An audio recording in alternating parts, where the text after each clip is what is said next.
No press conference, no public appearance, a fax machine. That's how Barry Sanders announced his retirement. Savage. And people were not happy. I've got an email right here that says, until yesterday, OJ was my least favorite NFL runner, but he only stabbed 2 people in the back. So how could one of, if not the greatest running back, leave the game so abruptly? He's always said we thought were the best running backs.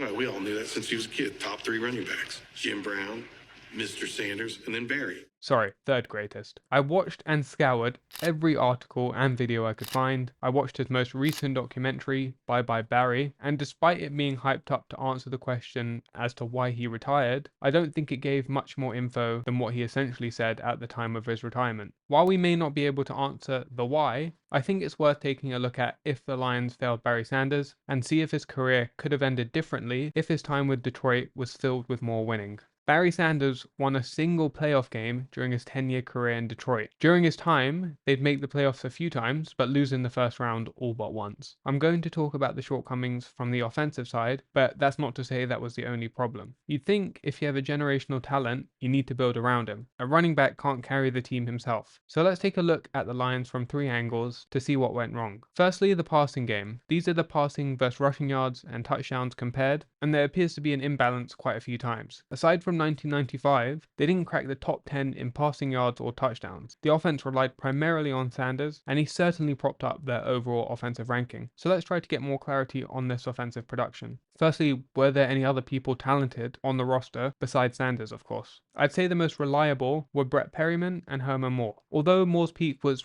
relatively short, and Perryman, while good, didn't crack 1,000 receiving yards till 1995. Of course, that's not to say you need 1,000 yards to be good, but he did have a couple average years. For example, he only got 496 yards in 1993 on 49 catches. These are the rankings of the top receiver for Detroit during Sanders' career. Until 1995, nothing spectacular, but Moore would become super productive, and in 1995, he ranked above Jerry Rice and Chris Carter. So if the receivers were pretty good for, let's say, the second half of his career, what else could have been the problem? How about the O-line? I couldn't find a definitive ranking for O-lines during the 90s, but one metric I did find was sack ranking, and they had some inconsistent pass blocking. Only twice were they in the top 10 for sack ranking. That in itself, however, is not conclusive. Up until 1995, they had one Pro Bowl lineman, Lomas Brown. Then in 1995, Kevin Glover would arrive and also be a Pro Bowler. But it would just be Glover from 1996 to 1997. So for most of Sanders' career, he only had one Pro Bowl offensive lineman. Last time I checked, there's 5 guys on the line.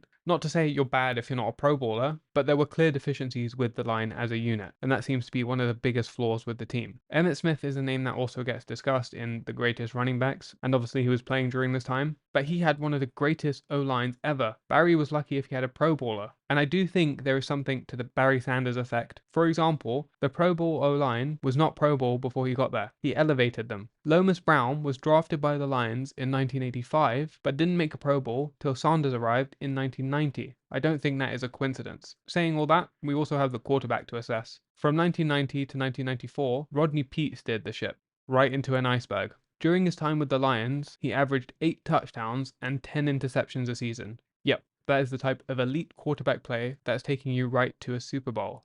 Then Scott Mitchell took over, and he was better, although except for the 1995 season, his numbers were nothing to write home about. 1994, he had 10 touchdowns and 11 interceptions. 1995, you can see a great year. 1996, 17 touchdowns, 17 interceptions, and 1997, 19 touchdowns and 14 interceptions. And if you look at his career after, not great. What makes the quarterback situation worse is they could have had Joe Montana, and this is in 1993, when Rodney Peete was there. They thought Montana was too old. But I mean, look at the quarterback situation you had. He was throwing more interceptions than touchdowns. Why not take a shot with Montana, who, as it happens, would go to the Chiefs and take them to the AFC Championship his first year? However, saying this, I don't think the story of Barry Sanders is as black and white as I initially thought. He had some decent talent around him at times. It's not as though the Lions were going 5-11 every season. That being said, I don't think any of these teams were near good enough to beat or even really be competitive against the 49ers, Cowboys, Packers, or Broncos. You know, these were some of the teams that were winning the Super Bowl at the time. We also have to remember the NFC was stacked during this time, so the Lions had a tough road to get to the Super Bowl. The NFC won 13 straight Super Bowls from 1981 to 1996. But even if the teams were pretty good, the majority of offensive production came from Sanders. Regardless of who is to blame, Sanders is an all-time great and one elusive son of a gun. Alright, thanks for watching.